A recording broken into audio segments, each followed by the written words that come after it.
En la lección pasada nos quedamos en que esta oración, en inglés usualmente se expresa por medio de la contracción entre el verbo y la palabra not, there isn't water, o en plural, there aren't tomatoes. En esta lección quiero enseñarte que, curiosamente, es como si el inglés considerara que la negación del verbo no es suficiente y decide acompañarla con otra palabra que, de alguna manera, enfatiza la inexistencia de lo que se habla. Me refiero a la palabra any, como en la oración there aren't any potatoes. Es como si el no del español se dividiera en dos palabras en inglés. There isn't any juice. Observa una comparación con correspondencia de elementos en cada idioma. There isn't any sugar. There aren't any carrots. Ahora quiero enseñarte que en inglés existe otra manera de expresar este tipo de oraciones y se hace colocando la palabra no después del verbo. There's no meat.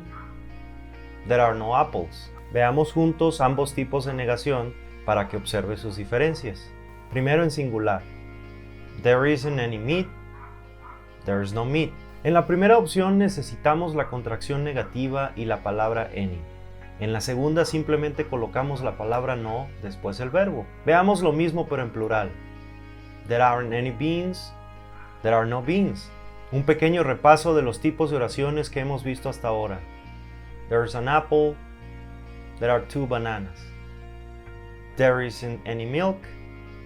There aren't any grapes. There's no food. There are no onions. Lo anterior resume las oraciones positivas y negativas de este tema, pero ¿cómo se hacen las preguntas? Simplemente debemos invertir la posición del verbo, pero al inglés no le agrada la pregunta solo así. Él prefiere agregarle otra palabra a la pregunta. Esa es nuestra amiga any. Is there any water? Are there any bananas? En español, la palabra any equivaldría más o menos a preguntar si hay algo de. Ejemplos: Is there any juice? Are there any potatoes? Is there any wine?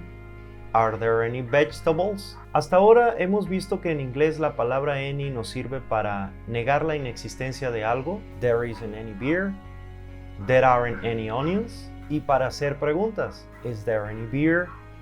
Are there any mangoes? Siguiendo este razonamiento, entonces se podría pensar que la afirmación en inglés se diría there are any potatoes. Pero no, el inglés se ríe de nosotros y elige una palabra distinta para expresar el sentido algunos, en oraciones afirmativas. Es aquí donde aparece nuestra palabra amiga some. There are some potatoes. There are some tomatoes. Esas oraciones hablan de sustantivos plurales, potatoes, tomatoes, y con sustantivos singulares. En español, por ejemplo, decimos hay algo de carne, hay algo de aceite, hay algo de leche. Bueno, pues en inglés volveremos a utilizar la palabra some. There's some meat, there's some oil, there's some milk.